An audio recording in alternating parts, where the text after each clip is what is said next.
Hi. I just need to say a few things about our defense.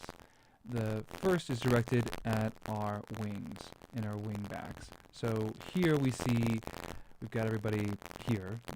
We've got the back three, we've got the two center midfielders, our wing backs are upfield, our wings are upfield, and our strikers upfield. So we have 5 people upfield, and they're slow getting back. This happened really when we were getting tired. And we got tired because of our shape that was getting misshapen and our decisions that we were going for were too fast on offense. So it's all kind of connected to each other. It's not just that offense is separate from defense, but when we don't get back, this is what happens. So here is their team after they've kind of gotten a counterattack on us. Let's see here. I'll just control with this little scroll bar. So we're in this kind of a setup like this. This was very common. They had many counterattacks like this with 3 or 4 of our players stuck upfield. We need to get our guys back. That's the bottom line. This is what would happen, something like this, where even if we're playing the best defense we possibly can with our back 3 kind of squeezing in together, and our center midfielders, this time that center midfielder got beat, they do just one mistake, and this guy comes up, the center midfield, or the center back comes up to try to fill the space and help support the center back right over here, who should be kind of coming up a little bit more, to be honest. Just one mistake and one clever little play, and boom, they've got a shot on goal. Just like that. So they've got an opportunity to have a shot on goal. Okay, so small mistakes when we're outnumbered really hurt us. That's why we want to get everybody back in defense. Now this is with everybody back in defense, as they should. We end up having a back 5, and we've got this front 4 right here as our first line of defense. So here we are. They really cannot break us down with this kind of formation. They're passing off to the side, great. We all shuffle over, pick up the man in our area, but we all shuffle over within our zone. All right, the top guy, the guy nearest the ball, moves out to stop the ball from being played inside. And here we go. This guy cuts off the angle over here, right? Great. This guy kind of fills in the back.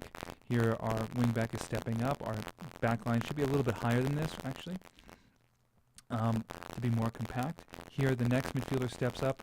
This guy now takes his place, and this guy covers for him as well. This guy could be shuffling over to kind of cut off this angle if he wanted to. This guy's fine. I'm playing this man outside. Everything's good. Okay, move back over here. Now this guy comes up, pressures the ball. Everybody else kind of falls back. So you just need one person pressuring the ball the whole time. It doesn't have to be everybody going through the ball at all times. You're just taking turns. So here we are, going over here, and so forth.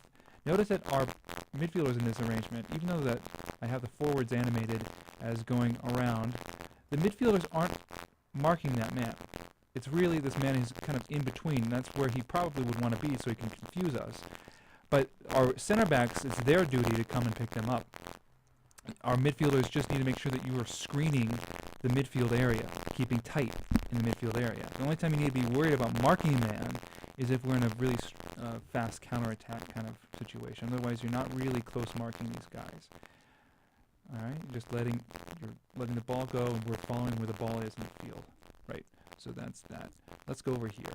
Now, this is what happened many times. And now I'm just going to be really focusing on the center backs, so 3 center backs, because we are 3 center backs in position most of the game. Let's say we had a common occurrence, which is we had a shot on goal right over here, but it was blocked. And let's say that this defender now has the ball. And we've got our center midfielders up here, way up here, our wingbacks up here, our other wingbacks over here. It's not a horrible shape that we're in right now, but what happens is we're so tired since we've done this so often that we would be just lax to get back. So this is what would happen.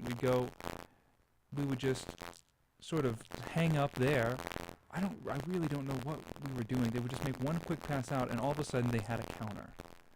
And I was right here, and our defenders, they instinctually, since they're kind of coached in a back 4 situation, they instinctually dropped off, thinking that they needed to just let these players kind of get absorbed by our midfielders. But we didn't really have midfielders. In a back 3, you've got these 3 center backs, and you have to play aggressively. It's a different system to stop a counterattack, and this is how we're going to play it. So instead, this is what would happen. We would play the ball. Let's say they play the ball outside. We would have our center backs. I would look back and I see you guys playing off, as if just to kind of slow things down here during a counterattack. This doesn't work. What you're doing there is you're giving them now avenues. You're giving them space to pass, to exploit us, and there's no pressure on the ball at this point. Okay? If I would come to try to intercept the pass like this, or intercept the ball, then we would have this man marking nobody. You can see they're actually marking nobody over there. And just playing backwards, and now they have all these guys where they're playing in front of us, it's true, but now they have all this space to play in front of us, and they've got much more opportunity if we have any tiny mistake that they can get a shot on goal, right? I'm just left this pause right here because you can see like that's dangerous, that's a dangerous pass, that's a dangerous pass. If this guy passes to any of them, a pass right here would be a shot on goal, very easy shot on goal. So let's rewind this. Go back to this position right here. Now play instead of having a kind of passive back line on a counterattack to wait for our kind of reinforcements who are up top, we're going to play a much more aggressive style of backline defense. This is what it's going to look like. So here we are. We're going to be close up here, and yeah, we are going to be playing somewhat of an offside sort of trap.